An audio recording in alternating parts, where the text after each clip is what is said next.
আগের ব্লগে আমাদের কুলদেবতাকে কার কেমন লাগলো অবশ্যই কমেন্ট করে জানিও। আমি রিয়া দত্ত রায় চলে এসেছি নতুন আরেকটা ব্লগ নিয়ে। আমাদের বাড়ির খুব পাশেই ছিল মদনমোহন মন্দির।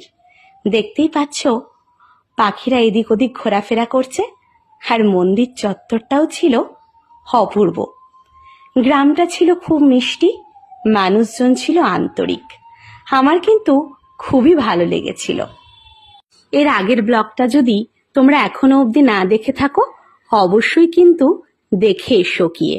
আর আমাকে এখনো অবধি যদি ফলো না করে থাকো আমাকে ফলো করতে ভুলো না। আর নোটিফিকেশন পাওয়া মাত্রই আমি ফলো ব্যাক করব। ফেসবুকে কিন্তু একে অপরকে সিঁড়ি করেই আমাদেরকে ওপরে উঠতে হবে।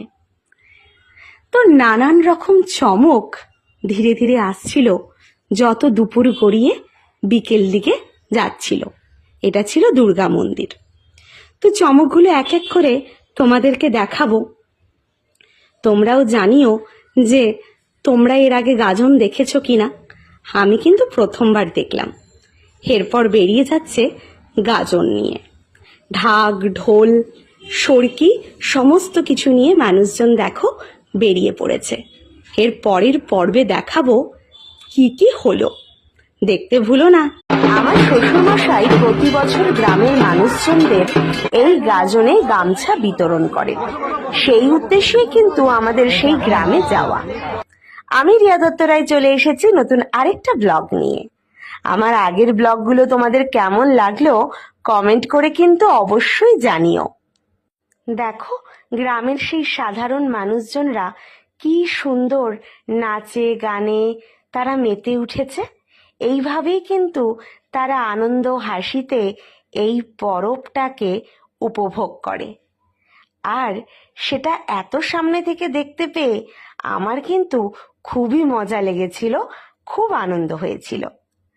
আমার ব্লগগুলো যদি তোমাদের ভালো লেগে থাকে তোমরা কিন্তু অবশ্যই আমাকে ফলো করো এবং লাইক করতে ভুলো না। আমিও আমার সাধ্যমতো তোমাদের অবশ্যই পাশে থাকার চেষ্টা করব। আর তোমরা এটাও জানিও কি ধরনের ব্লগ দেখতে তোমরা আরো বেশি পছন্দ করবে। তোমরা কিন্তু আমাকে অবশ্যই জানিও। দেখো শেষে খেজুর গাছে উঠবার জন্য তারা খেজুর গাছটাকে পেটাচ্ছে। এবার এক এক করে 21 জন এই খেজুর গাছে উঠে পড়বে। দেখতে কিন্তু বেশ মজা লাগছিল এই সন্ধে আরতি। এরপর বাড়ি ফেরার পালা। টাটা।